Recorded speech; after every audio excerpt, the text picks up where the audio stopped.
Kwa sasa kama serikali tumesaidiana, mbegu inapatikana kwa shilingi 200.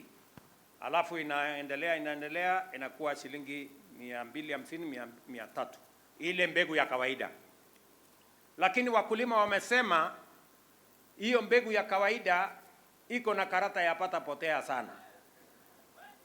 Kwa sababu mara unapata ndume, mara unapata kike. Ukipata ndume ni hasara. Ni kweli ama si kweli?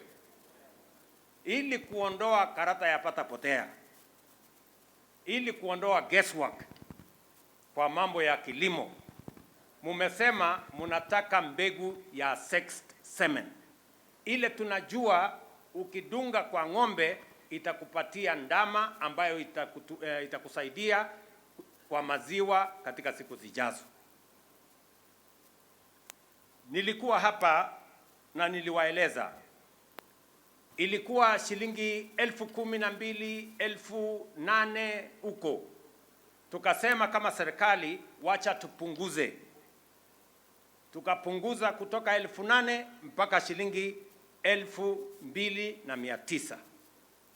Lakini bado inafika kwa mkulima na shilingi 4,000, 5,000, 6,000. Ni kweli ama si kweli?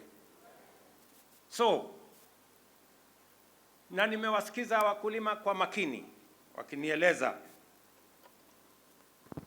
Na jana niliongea na Wizara ya Kilimo, na leo mimi nataka nitangaze hivi ya kwamba kuanzia tarehe 1 mwezi ujao, mwezi wa 7, hawa watu wa wizara waende wajipange.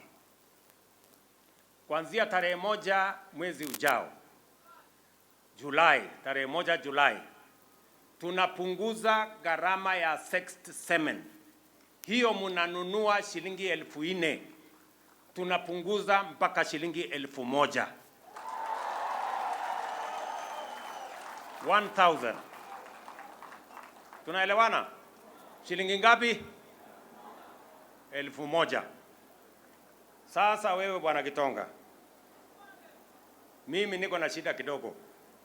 Kwa sababu hata tukipunguza ikuje 1,000, sitaki tena nisikie mkulima amelipa shilingi 2,000. Hapana. Hapana. Hata kama utaongeza pesa ya sijui nani hapo, isipite shilingi 1,400. Na unaweza kuongeza 400, 300 ama 400. Isipite hapo. Ama mnasemaje wakulima? Si ndio? Ndio ukiserve ng'ombe yako ujue uko na ndama ambayo ni ya quality ya juu, na hauwezi kuwa na guesswork ya kubahatisha kati ya ndume na ng'ombe kike.